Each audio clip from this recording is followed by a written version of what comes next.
8 October 2025 was a day that shocked a lot of us, especially after the United States of America president decided to boycott the G20 summit that is about to take place in South Africa.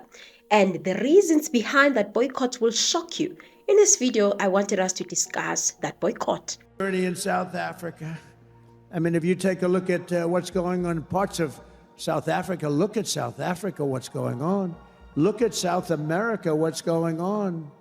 You know, I'm not going to, we have a G20 meeting in South Africa. South Africa shouldn't even be in the Gs anymore because what's happened there is bad. I'm not going. I told him I'm not going. I'm not going to represent our country there. This whole thing started on the 5th of March 2025 when the South African president decided to allow the expropriation bill to be enacted, which will allow for land redistribution in South Africa. South Africa has a history of land question, and it was not addressed during the days or the times of reconciliation after South Africa gained its independence.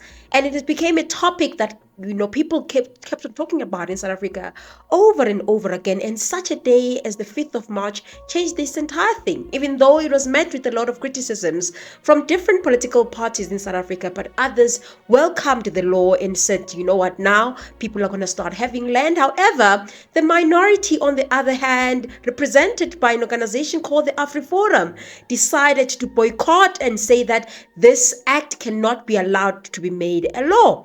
They first started by going to the United States of America, declaring that there is what we call white genocide in South Africa.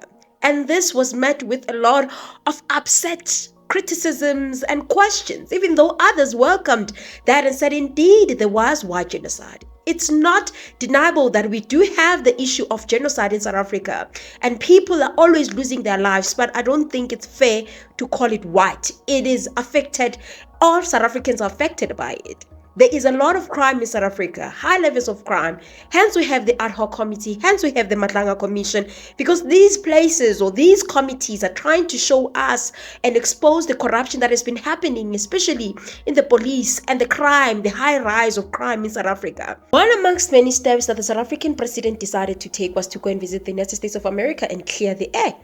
When he arrived there was a lot of questions that were posed and even articles that were revealed, to a point that one reporter even asked, what should the South African president do with these allegations of white genocide? And his reply was rather unclear. Thank you so much, President Trump, and Disaster from ENCA in South Africa. Thank you very much. Thank you very much, Steve. What would you like President Ramaphosa to do about the situation that we've just seen on the screen? I don't know. Look, these are articles over the last few days. Death of people. Death. Death. Death. Horrible death. Death.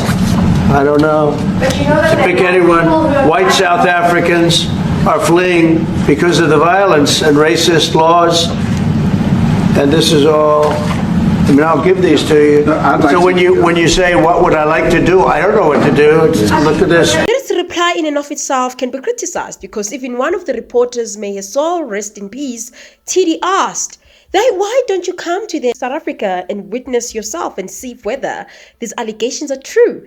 And he didn't give a clear answer. When will you go and see for yourself if it is indeed true? Well, I could do that. Look, here's Barry. I think definitely visiting South Africa during this G20 summit was going to give him a clear or a closure to his unrest, to his curiosity, to his questions of white genocide.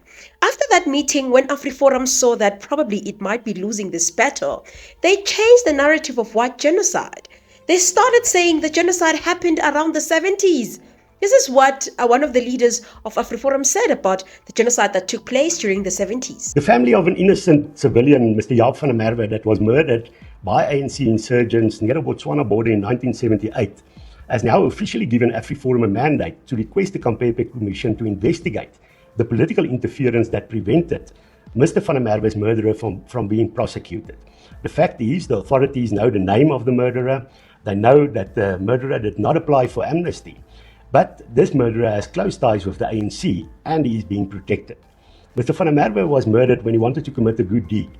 The ANC insurgents pretended that they wanted the lift. He stopped to pick them up. They then shot him in the back, turned him around and shot him at short range in the face. Mr. van der Merwe's body was never recovered. The family wants closure, and therefore they've also requested Advocate Gary Nel and his team at Afriforum's private prosecution unit to put pressure on authorities for an official inquest into his death. This is an old song that Afriforum is playing because we had the TRC, the Truth and Reconciliation Commission, that dealt with such issues. And people were allowed, it didn't matter your race, colored, black, Indian, white, they were all allowed to tell the truth and ask questions about the whereabouts of their loved ones, the unaliving of their loved ones. And in the TRC, one of the resolutions that was made is that people, as long as they can show remorse, there will be amnesty. Those ones who didn't show remorse were thrown in prison, but those who showed remorse, there was amnesty. It worked for the white community, it worked for the minority, it worked for people that wanted justice at that time, and we had that reconciliation that had the forgiveness and, you know, let us live together type of attitude that happened. Do you know, Mr. Chairman, what it's like to pick up some of your 8-year-old son's brain and to have to bury it? And the black guerrillas responsible for these acts are invited to apply for amnesty. So right now you sense a national catharsis. It's happening. It's not easy to open wounds. It's very painful. But if you don't want them to fester, you must open them and cleanse them and then pour balm on them. However, we see now that there's definitely other people that at the back of their minds, they still felt like that platform was not enough and they still want justice, even though it worked for others, for us to move forward as a country. Then we see now them changing their tune because they see that the white genocide thing is not working, and going back to the 70s probably might not be working. They then started showing their true colors, saying that the only thing that they want, the demands that they want from the president, is to address the issue of the chant, kill the Boer, the farmer, is to address the issue of the Expropriation Act, especially expropriating without compensation. And they also said that they want the unaliving of farmers to be declared a priority crime. Afriforum has warned the ANC beforehand that the relationship with the US cannot be saved by falsely downplaying the legitimate concerns that the US has as so-called the result of misinformation. This strategy did not work, and now we are all reaping the bitter fruits. But it is very important that we do save the relationship with the US. Therefore, Afriforum proposes that we address the core issues that President Trump has now mentioned, namely farm murders, as well as the disrespect for property rights. And the solutions are easy. Afriforum proposes, with regard to farm murders, that the president condemns the Kill the Boer chant that calls for ethnic violence against Afrikaners. He should acknowledge that farm murders are accompanied by tortures. Then also farm murders should be declared as a priority crime. It's already done with regard to rhino poaching. Why not in this case? With regard to property rights, the solution is also easy. Scrap Section or Article 12.3 of the Expropriation Act that allows for expropriation without compensation, and change Article 19.2 that allows expropriation before the property owner can go to court. They keep on changing their tune all the time. Yesterday, this leader even had an interview with one of the newsrooms in South Africa and said this about the act and what they want from the president. Of white genocide. Why continue promoting a narrative that has been repeatedly discredited? That is another lie being spread by the ANC. The fact is, those media institutions that accused us of spreading the white genocide narrative, we took them to the press ombudsman, and already 5 of those institutions had to apologize to us. We never used that terminology. Our stance is quite clear. The Kill the Boer, Kill the Farmer chant calling for the killing of Afrikaners on an ethnic basis is a genocidal call. But we never said there's genocide. All we're asking from government is, and the president, condemn this call, acknowledge the fact that we are seeing tortures that accompany these murders, and declare it a priority crime. And in the country, priority crime doesn't mean it's more important. It says there needs to be a specific strategy. Even rhino poaching in this country is seen as a priority crime. Gang violence is seen as a priority crime, rightfully so. And that is what we want. Then with regard to expropriation, the President himself has now acknowledged that Section 19.2 of the Expropriation Act is unconstitutional. Unfortunately, Section 12.3 that allows for expropriation without compensation, he still defends that. And we have seen what happens elsewhere, in Zimbabwe, Venezuela, when you have these kind of clauses. So what we are doing to fight this, because we've seen what happened to the people of Zimbabwe. The poor, everybody suffers. The economy is destroyed. So what we are doing to fight against this Expropriation Act is loyalty to the country. Those promoting that, putting their party interests and ideology above the interests of the country are disloyal. So we are doing the right thing, and we can find solutions if we have a government that does not make themselves guilty of denialism. And the funny part is that even Fikile Mbalula recently said that, yes, indeed, if land can be redistributed, we're going to find ourselves in chaos. Actually deepened. And if we've got to implement laws, let's take land, which is one thing in terms of amending Section 25 of the Constitution for land redistribution, this country will collapse. If you want to see white people running in their numbers out of this country to United States, redistribute the land. And then this country will turn into rebels like Zimbabwe. So Zimbabwe, Mugabe, there mustn't be land redistribution. There will be land redistribution. That struggle, my friend, is with me and you. And they are going to run away from this country. Because of when we do things with our power and majority, which we don't have right now, and the DA is there. Meaning that our leaders agree that we don't really need to redistribute land, of which is very alarming, and it's very, very worrying that we have leaders that actually don't think that we need to address the issues of the past. Okay, let us say we don't want to address the issues of the past. There's a lot of land in South Africa that is vacant that can be used by the people. What about that land? Why not give people that land, at least if you don't think that you want to address the issues of the past because you want to move forward? You don't want to use the past all the time to advance certain political narratives or certain addresses or ensure that people have land or people have houses. If you don't want to deal with that, deal with what is now. There's a lot of vacant land in South Africa. White people specifically, especially white farmers, they own land. Not all white people in South Africa are rich, but those ones who are rich, they own land. They don't get affected that much by unemployment and poverty. Whereas black people are always privy to all those things. I'm not saying that all white people are like that. There's white people that we see sometimes in our streets that are poor, but majority are not like that. Whereas majority of black people are very poor. One can blame corruption of black people, one can blame the ANC. Definitely, that is very possible, because the question that remains is, why the reconciliation if the reconciliation is bringing us to such a point whereby we get to see that other people didn't want this reconciliation?